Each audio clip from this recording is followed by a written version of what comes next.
Hello everyone, I hope you are doing great. Let's go to the hello file we have here.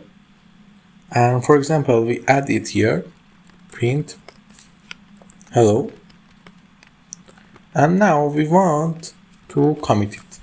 We simply save it. We go to our Git and write Git status to see that the change has been appeared. Now we write git add hello.py,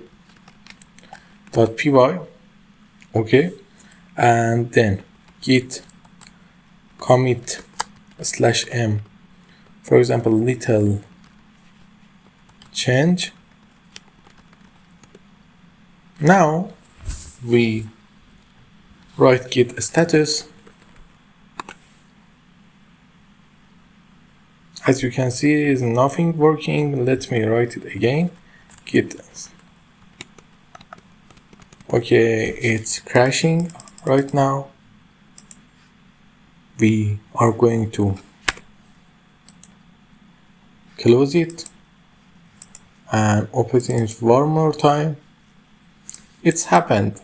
It's all because that when it's the first time you are using Git, you have these problems.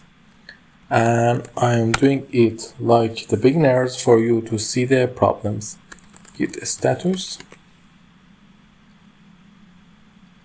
git add hello.py,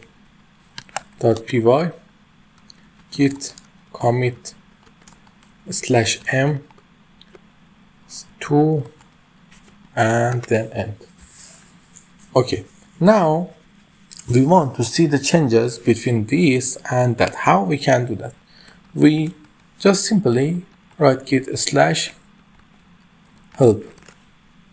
Why git /help? Here, when we write log, here, you see that git log, it's showing us the commit that we created here. And we can write Git Diff, for example,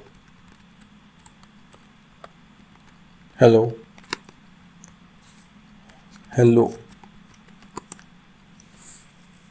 You see, it's giving us fatal error. Why? Because we are not using the Git Diff in the perfect way.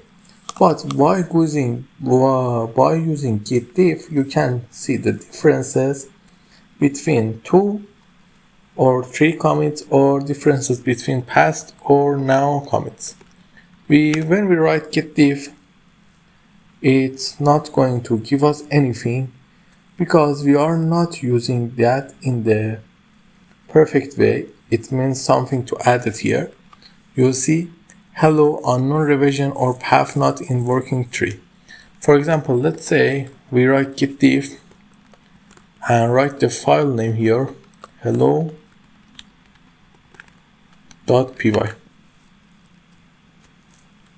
You see, it's not giving us anything. Diff help.py.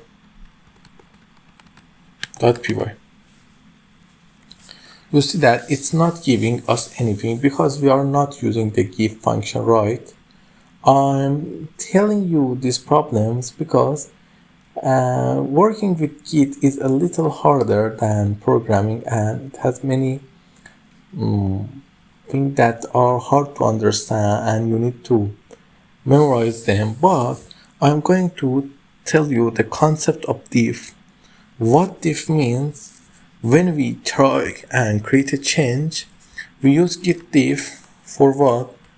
To find out what change have been created, and we